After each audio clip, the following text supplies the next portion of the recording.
السلام عليكم الغزالات، كدايرين؟ لاباس عليكم؟ واش اخباركم؟ تنتمنى يا ربي تكونوا بخير وعلى خير في اتم الصحه والعافيه. فرحانات ناشطات كيف ما العاده خواتاتي، ما خاصكم حتى شي خير يا ربي. مرحبا بكم معايا في القناه اللي هي قناتي وقناتكم. تنقول لكم مرحبا والف مرحبا. مرحبا بكم اخواتاتي كاملات، نورتوني وشرفتوني. مرحبا بخواتاتي وصحاباتي والامهات الغزالات الفنات اللي متبعاتني. والله العظيم البنات لا تتفرحوني بزاف بزاف بالتعاليق وتتفرحوني بالتشجيعات ديالكم. الله يعطيكم الستر الغزالات ديالي. اليوم اخواتاتي غادي نبارطاجي معكم واحد الوصفه اللي هي وصفه معجزه، اقوى وصفه واقوى علاج طبيعي للكحه اللي تيقضي على السعال الحاد وتيقضي على الكحه مهما كانت شديده، يعني تتكون قويه. والنتيجه ديالها البنات راه من اول استعمال. وهاد الوصفه راه وصفه طبيعيه كتقضي على النزلات تاع البرد، الزكام، كذلك تقضي على الالتهابات تاع القصبات الهوائيه وعلى الالتهابات تاع البلعوم، داك الحريق اللي تيكون عندنا في الحلق. كذلك هاد الوصفه يا البنات راه تتقوي لنا المناعه، يعني تتقوي الجهاز المناعي وتطاكي لنا دوك النزلات تاع البرد، يعني السعال، الانفلونزا اللي تنصابوا بها في هاد فصل الشتاء، يعني في الفصل تاع البرد. وهاد الوصفه يا الغزالات راها زوينه لا للكبار لا للصغار، يعني صالحه النساء، الرجال، الوليدات الصغار، لكل شيء البنات. هاد الوصفه راهي الا درتوها ان شاء الله ما غادي تستغناو على الادويه، يعني ما غاديش يبقى يدخل لكم الدواء تاع الطبيب للدار. معظم النساء والرجال تيتصابوا بالنزلات تاع البرد، يعني الزكام اولا الرواح اولا الكحه. مع هاد الوصفه هذه ان شاء الله غادي تهناو من هاد المشكل هذا. هاد الوصفه يا البنات راه وصفه طبيعيه من الوصفات المعجزه اللي تتقوي لنا المناعه. بغيتكم اخواتاتي كلكم تجربوها. راه وصفه صراحه راه هي قديمه وراه بزاف تاع القنوات دايرينها في اليوتيوب، ولكن هاد الطريقه اللي غنوريكم انا راه اول مره غتشوفوها. كيف ما قلت لكم اخواتاتي حصريا في القناه ديالي لاول مره غتشوفوا هاد الطريقه اللي غنديرها معكم. هاد الطريقه يا البنات راها جد فعاله، تتقضي على البرد، تتقضي على النزلات تاع البرد. والناس اللي عندهم الالام في الظهر ديالهم، الناس اللي تيعانيوا من البرد في الظهر ديالهم، جربوا معايا هاد الطريقه ويردوا عليا الخبر. صدقوني يا البنات راه الا قلت لكم شي حاجه راه عن تجربه يا البنات. هاد الوصفه اللي غادي نعطيكم راه وصفه فعاله، وصفه مجربه، يعني النتيجه من اول استعمال. الا درتوها ان شاء الله غادي ترحموني عليها. انا ما بغيت منكم حتى شي حاجه خواتاتي، بغيت منكم غير دعوه على الخير. الناس اللي عندهم الصدر ديالهم عامر والناس اللي عندهم الكحه ناشفه، هاد الوصفه راها بحال رحمه الوالدين. ودابا ما نطولش عليكم، غادي ندوزو نتعرفوا على المكونات تاع الوصفه والطريقه تاع هاد الوصفه. غير هي خواتاتي ما تنسونيش من واحد اللايك في هذا لا فيديو، وكثروا اللايكات ان شاء الله باش يطلع لا فيديو ويستافدوا الناس اكثر واكثر. راه كاينين بزاف تاع الناس البنات تعانيوا من هذا المشكل هذا. الله يجازيكم بالخير والله يجعلها في ميزان الحسنات ديالكم لما بارطاجيو هذه الوصفه. بسم الله وعلى بركه الله. بالنسبه للمكونات، مكونات سهله وبسيطه في متناول الجميع. غير حيدوا العكزه خواتاتي ونوضوا جربوا معايا هاد الوصفه اللي هي غزاله وجد فعاله. واول مكون اللي غادي نحتاجو ليه خواتاتي في هاد الوصفه هو التين المجفف اولا الشريحه. اول حاجه تناخذوا هاد الشريحه اولا التين المجفف وكنغسلوها مزيان.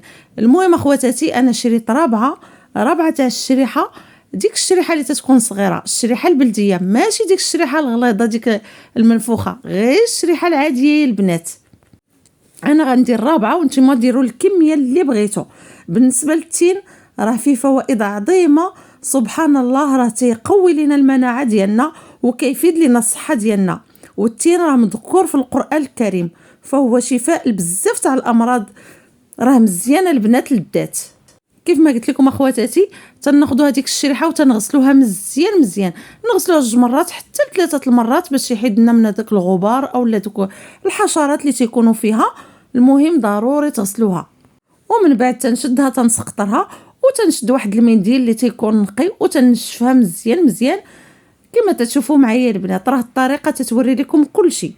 ودابا بعد ما نشفتها مزيان، يعني غسلتها ونشفتها مزيان، غادي ندوزو نتعرفوا على المكونات اللي غادي نديروا مع هاد الشريحه. ثاني مكون عندنا البنات هو الثومه الحمراء. والثومه الحمراء راه غنيه عن التعريف.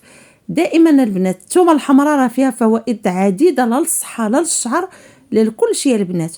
وعندنا حب رشاد او الاتفاء. وحب رشاد راه فيه فوائد عديدة للجهاز التنفسي البنات، راه تيعالج لنا نزلات البرد وتيمنع لنا السعال وتيكافح ارتفاع ضغط الدم، تيقضي على نقص نسبة الحديد وتيعالج لنا حالة الأنيميا وفقر الدم. عرفتوا البنات حب رشاد راه زوين بزاف بزاف، راه شي حاجة عظيمة. حب رشاد ما خصوش يكون يخطاكم من الدار، عرفتوا راه فيه شي فوائد للذات سبحان الله. كما شفتوا معايا خواتاتي انا خديت الثومه الحمراء ونقيتها مزيان وغسلتها ونشفتها، ودابا غادي نوريكم الطريقه كيفاش ديروا ليها. اول حاجه تناخذوا ديك الشريحه وتنقطعها من الجنب ديالها وتنقلبها مزيان من الداخل ديالها اللي يكونوا فيها شي حشرات اولا الدود. المهم البنات راكم عارفين الشريحات يكون فيها بعض المرات الدود. كيف ما شفتوا معايا غادي نقسم حتى الثومه على النص وغادي نخشيها في وسط ديك الشريحه، وغادي ناخذ شويه تاع حب رشاد كما تشوفوا معايا وغادي ندير وسط من ديك الشريحه. المهم هانتوما راه الطريقه تتعبر لكم على نفسها. صدقوني يا البنات هاد الوصفه راه الا درتوها راه وصفه معجزه، راه الا درتوها غادي ترحموني عليها والله العظيم البنات، راه وصفه معجزه راه تنقولها وتنعاودها. المهم اخواتاتي كما تشوفوا معايا غادي ناخذوا الشريحه وتنقطعوها من الجنب وتنديروا ديك الثومه كذلك تنقسموها على النص وتنخشيوها وسط ديك الشريحه وتنديروا فيها شويه تاع حب التفاح اولا حب رشاد. ومن الافضل ومن الاحسن اخواتاتي ديروا الشريحه اللي تتكون صغيره، يعني الشريحه تاع البلاد، ما ديروش ديك الشريحه اللي تتكون كبيره جايه من الخارج. وديروا الثومه الحمراء يا البنات الا بغيتوا النتيجه تكون فعاله. ودابا بعد ما كملت الكميه كامله غادي ناخذ اخواتاتي واحد البرمه وغادي ناخذوا الحلبه البلديه. الحلبه البلديه راه غنيه عن التعريف، راه تيقول لك كون عرفتوا ماء الحلب كون تشريوه بالذهب. الحلبه يا البنات راه فيها منافع كثيره للجسم. غادي ناخذ اخواتاتي واحد الكميه وغادي نديرها في هذه البرمه. المهم نتوما بغيتوا ديروا البرمه ديروها، بغيتوا ديروا الكوكو ديروه. المهم وغادي نزيد عليه واحد الكاس كبير تاع الماء، ما غاديش نكثروا الماء بزاف لحقيتاش الشريحه دغيا كطيب. ودابا غادي ندير داك الكسكاس وغادي نبدا نستف ديك الشريحه كامله في داك الكسكاس. كما تشوفوا راه الطريقه تتعبر عن نفسها. صدقوني يا البنات راه الا درتوا ان شاء الله معايا هاد الوصفه راه الدواء في هاد البرد اولا في هاد الشتاء ما غاديش يبقى يدخل عندكم البيوت ديالكم. راه وصفه فعاله وصفه جباره يا البنات. صدقوني راه الناس اللي عندهم الظهر ديالهم وعندهم الالام في الظهر ديالهم بالبرد ما تيبقاش نهائيا البنات، وراه عن تجربه. وراه الا قلت لكم شي حاجه راه تنقولها وانا صادقه منها، راه ما بغيت منكم البنات حتى شي حاجه، راه بغيت منكم غير دعوه تاع الخير. ودابا بعد ما كملت هاد الكميه كامله غادي نديها فوق النار حتى طيب ليا مزيان راه دغيا يا البنات تطيب. ودابا انا رجعت معكم بعد ما طابت ليا. شوفوا يا البنات راه الثومه تتولي بحال المح دغيا كطيب والشريحه كذلك تطيب. هانتوما شوفوا البنات يعني راه ما تستغرقش واحد الوقت اللي هو طويل. الا درتوا البنات هاد الوصفه راه نص ساعه ان شاء الله غادي توجد عندكم، راه نص ساعه حيدوها من الشغل تاع الدار ديالكم وديروها وان شاء الله شوفوا النتيجه اللي غادي تعطيكم. غادي ناخذ اخواتاتي واحد القرعه تاع الزاج اللي تتكون مغسوله مزيان ومعقمه وغادي ندير وسط منها هاد الشريحه اللي فيها الثومه وحب رشاد اولا حب التفاح. غادي ندير هاد الكميه كامله في هاد القرعه. المهم انا خديت رابعه كما قلت لكم، رابعه تاع الشريحه ورابعه تاع الثومه، وانتم ديروا الكميه اللي بغيتوا. فاش تسالى لكم عاودوا جدوها، راه هي زوينه للوليدات الصغار للرجال للنساء، يعني راه تتقوي المناعه وكذلك الناس اللي فيهم فقر الدم راه مزيانه ليهم ومزيانه الناس اللي فيهم الانيميا. وتنتمنى منكم اخواتاتي ما تبخلوش على ريوسكم، غير حيدوا العكاز ونوضوا وجدوها معايا. راه غير نص ساعه البنات تتوجدوا هاد الوصفه، وهاد الوصفه راه سهله ماهله ومكونات ديالها بساط وماشي بشي ثمن غالي، يعني راه ثمن رخيص وان شاء الله غتوجديه في دارك وتتعرفي اشنو وجدتي، يعني تتوجدي شي حاجه بيدياتك. وهذيك الحلبه يا البنات اللي تتكون لينا في القاع تاع البرمه راه فاش تطيب فيها هاد الشريحه تصدقوني يا البنات راه كاع داك الفوائد تاع الحلبه تيطلعوا لنا في هاد الشريحه. هاد الوصفه اخواتاتي راه عطيتها لكم من القلب للقلب. ودابا بعد ما كملت ديك الكميه كامله في ديك القرعه تاع الزاج غادي نصب عليها زيت الزيتون. وزيت الزيتون البنات راه زوين للبرد، يعني راه لكل داء دواء. والزيتون البنات راه مذكور في القرآن، والتين راه مذكور في القرآن، والتين والزيتون.